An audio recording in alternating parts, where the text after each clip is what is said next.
So what's up mga kaibigan, Juicy TV here again and welcome back na naman dito mismo sa panibagong video dito sa aking channel. So, kumusta naman na ang buhay natin dyan? Nga sana nga ay ayos na ayos ka kung nasan ka man ngayon sa mundong ito.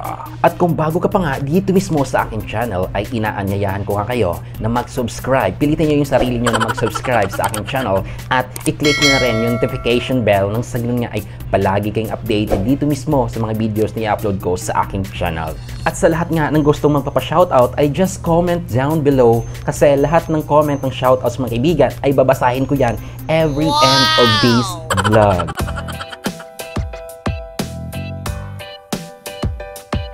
So bago nga natin umpisahan yung video mga kaibigan ay gusto ko lang munang sagutin yung mga ilang tanong nga sa comment section ko regarding nga sa ikama. May ilan kasi dito mga kababayan natin na nagtatanong kung paano na nga daw yung ikama nila kasi nag-expired na.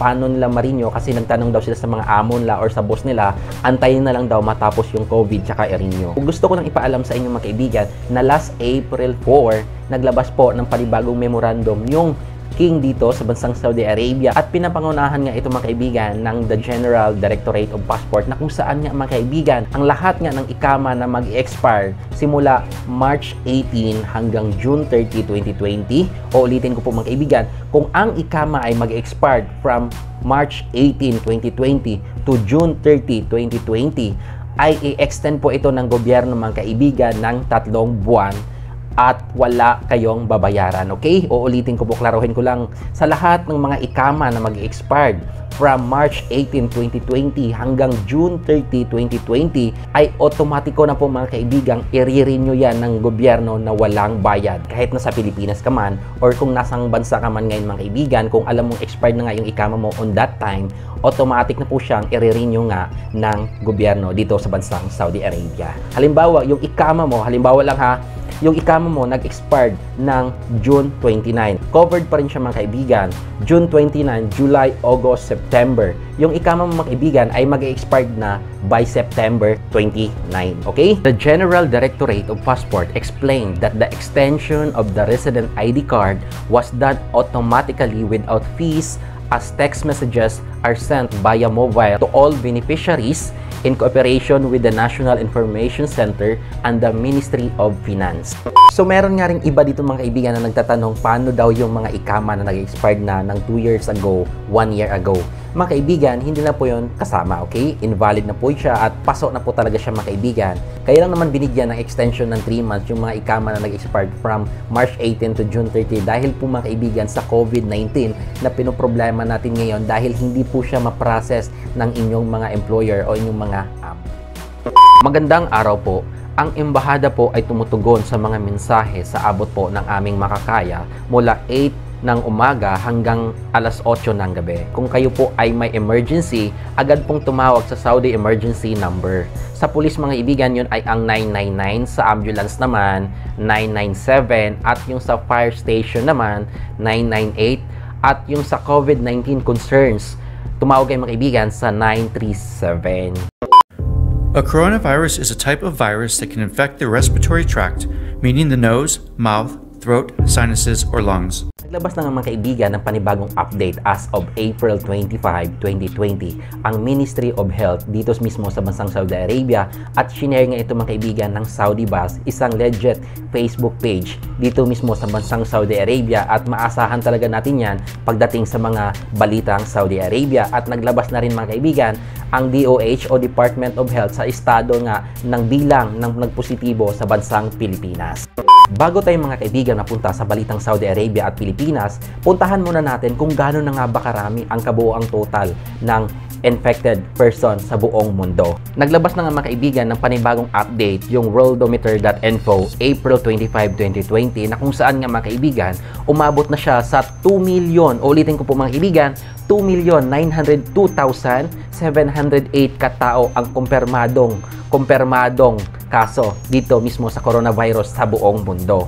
At ito mga kaibigan, sobrang nakakalungkot na talaga to kasi umabot na sa 202,179 katao ang kumpirmadong namatay dito sa sakit na ito. At ito mga kaibigan, magandang balita ito kasi recovered person ay umabot na siya sa 831,000 katao at 316. Ganun na po karami mga kaibigan yung nakarecover. Every time na nanonood ako ng news, ito talaga yung tinitingnan ko, yung mga taong nakarecover. Kasi ito yung mas magandang balita na mas dapat nating malaman. Saudi Arabia COVID-19 update, Saturday, April 25, 2020. Total confirmed cases, 16,000. Ulitin ko po, 16,299 na po ang confirmed cases simula nag-start yung coronavirus dito sa bansang Saudi Arabia. Baka magtaka kayo mga kaibigan kung bakit nga ba ganito na lang kalaki o ganito na lang ba kabilis yung bilang ng pagtaas ng kaso dito mismo sa bansang Saudi Arabia. Alam naman natin mga kaibigan na sa ngayon nga ay nagsasagawa na po ng mass testing yung mga Ministry of Health sa lahat ng rehiyon nga dito mismo sa bansang Saudi Arabia. Nang sa ganun nga ay mas mapabilis ang pagtukoy kung sino-sino yung mga taong nagpositibo nga dito sa coronavirus na pinoproblema natin. Kaya ganun na lang kabilis ang pagtaas ng bilang ng kumpirmadong positibo dito sa sakit na ito. Total active cases, 13,948. Ulitin ko po, 13,948. Ang mga taong kasalukuyang patuloy pa rin nagpapagaling dito sa sakit na ito, yung mga taong patuloy pa rin na lumalaban na sa ganun nga ay makarecover sila mga kaibigan. So, ang total recoveries, ito yung magandang balita dito sa bansang Saudi Arabia kasi umabot na nga siya sa 2,215 ang kabuoang total nga ng mga taong nakarecover dito sa sakit na ito. At ito mga kaibigan, yung hindi magandang balita talaga every time na binabalita ko, yung mortality. Kasi yung mortality dito sa bansang Saudi Arabia ay umabot na siya sa 136, di ba? Sobrang dami na talagang mga taong namatay. Nakakalungkot lang mga kaibigan kasi sana nga lang na lahat makarecover. Huwag na lang sana mamatay. So ito mga kaibigan yung breakdown nga sa bagong kaso na 1,197 ngayong araw lang. Sa Makkah mga kaibigan, umabot siya ng 364 sa isang araw lang yan.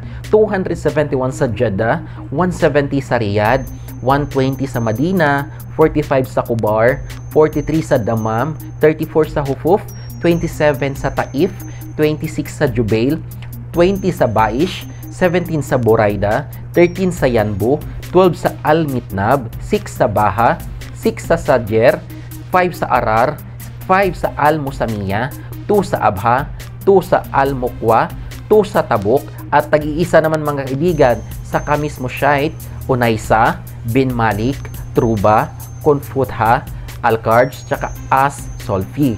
For more information, just visit covid19.moh.gov.Saudi Arabia. Punta naman tayo mga kaibigan sa balitang Pilipinas na inilabas nga ito mga kaibigan ng Department of Health. Total number of cases, 7,294. Ganito na po karami mga kaibigan yung bilang ng infected persons sa Pilipinas.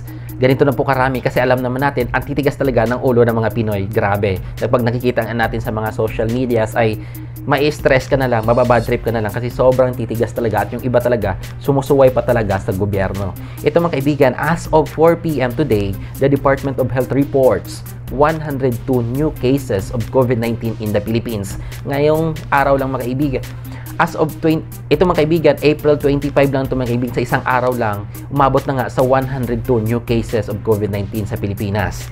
So ito mga kaibigan, magandang balita kasi nga yung recoveries natin sa Pilipinas ay umabot na nga siya sa 792 katao, yung kabuang total nga na naka-recover mga kaibigan, at 30 nga dyan mga kaibigan yung naka-recover as of April 25.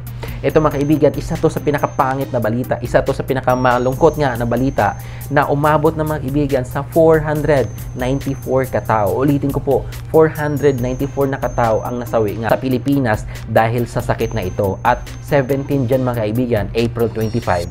17 dyan ang nasawi. So ayun mga kaibigan, ang balitang Saudi Arabia, balitang Pilipinas, at balitang kabuang total nga ng infected persons sa buong mundo. Sundin natin ang payo nga ng Department of Health, ang payo nga ng Ministry of Health, nang sa ganun nga mga kaibigan ay makaiwas tayo dito sa sakit. Ano ba yung mga sinasabi nila? Na panatilihing maglinis nga ng kamay, panatilihing maghugas ng kamay, panatilihing magstay na lang sa bahay kung wala kang mga importanteng lakad sa labas, at kung kinakailangan mga kaibigan nga, maligo ka every every time na lumalabas ka ng bahay mo. Kung ikaw nga mga kaibigan ay may gustong i-report dito sa bansang Saudi Arabia regarding dito sa COVID-19, ay huwag mag-atubiling tumawag sa 937. Yan po yung hotline ng Ministry of Health mga kaibigan, na kung saan nga ay pwede nyo tawagan kung may gusto kayong i-report regarding sa COVID-19.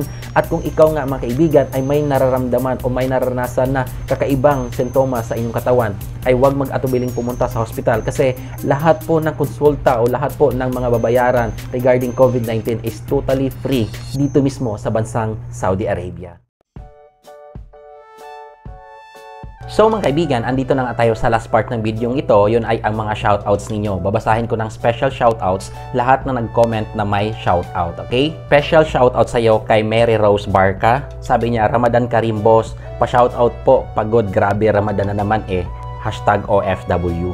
Shoutout naman kay Alma Alpasawilan. Sabi niya, pa-shoutout naman po idol watching here in Jeddah. Shoutout sa iyo. Shoutout ulit kay Margie Avila Dayula. Sabi niya, may biyahe po ba ang Jeddah? Shoutout po, God bless. Shoutout naman kay Layan Cabaylo. Sabi niya, pa-shoutout Lodi watching here from KSA Riyadh at sa Vargas family sa Pangasinan. Thank you Lodi, God bless. Shoutout ulit kay Angie Tamplo Nuevo. Sabi niya, thanks kabayan, pa-shoutout from Saudi. Shoutout ulit kay Jade Line Lim. Sabi niya, Ramadan Karim, Juicy TV. Thanks sa pag-shoutout sa Limerick and Relator family. Shoutout ulit kay Emmy Channel. Sabi niya, Ramadan Karim din sa'yo kuya. Pa-shoutout din kuya. Tama, bilis mo mag-update. Salamat sa lahat ng update. Shoutout din ulit kay Shirley Flang. Sabi niya, shoutout watching from Kamis Moshai, KSA. Shoutout ulit kay Sharon Rose Marquez. Sabi niya, shoutout naman dyan, idol. Ayan na, shoutout mo.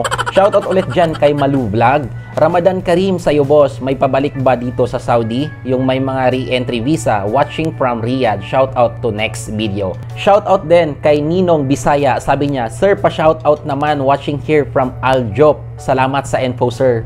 Welcome na welcome. Shoutout din kay Tessie Magante. Sabi niya, thanks po sa shoutout. God bless. Pa-shoutout po sa Limicon, Valencia, Bohol family. Magalente or Magalente family ka Ingles po. Advance Happy Fiesta, Santa Cruz. Stay home, stay safe. Stay home, stay safe. God bless all. Sabi naman dito ni Alfredo Rubin Jr. mga kaibigan, YouTuber din to sa Jeddah. So sabi na, shoutout din dyan kay Rubin Alfredo. Shoutout din dyan kay Alfredo Rubin Jr. YouTuber din to sa Jeddah mga kaibigan. Pa-subscribe yung channel niya. Sabi niya, sana all may pa-shoutout. O yan ang shoutout mo. Sabi naman ni Prince Mar 44, shoutout sa'yo. Pa-shoutout naman sa channel mo, Lodi. So, shoutout sa'yo dyan, Prince Mar 44. Shoutout naman dyan kay Dilly Jean Kawi. Sabi niya, pa-shoutout, idol, salamat. Ayan na, shoutout mo. Shoutout naman dyan kay Chef Hill Channel, mga kaibigan. Jeddah YouTuber din to. So, supportan natin mga kaibigan. Subscribe nyo to si Chef Hill Channel. Sabi niya, aba, may pa-shoutout si Mayor. Haha, Shokran Sadiq. Welcome. Shoutout naman dyan kay City Alang. Sabi niya, Ramadan Karim Idol, thank you sa pa-shoutout. Paki-shoutout po kay Laika Bilar Idol, watching here in Riyadh. So, shoutout kay Laika Bilar. Shoutout din dyan kay Mitz Raquel. Sabi niya, salamat Idol sa shoutout. Bisita po kayo sa bahay ko. Salamat, ingat kayo lagi. God bless. Pa-shoutout po uli. Always watching everyday. Nakakamiss na vlog mo about saan ng Maisel Lodi. Hihi, keep safe sa ating lahat. Oh, pag okay na dito sa Saudi Arabia, magbablog na tayo ulit ng mga sale.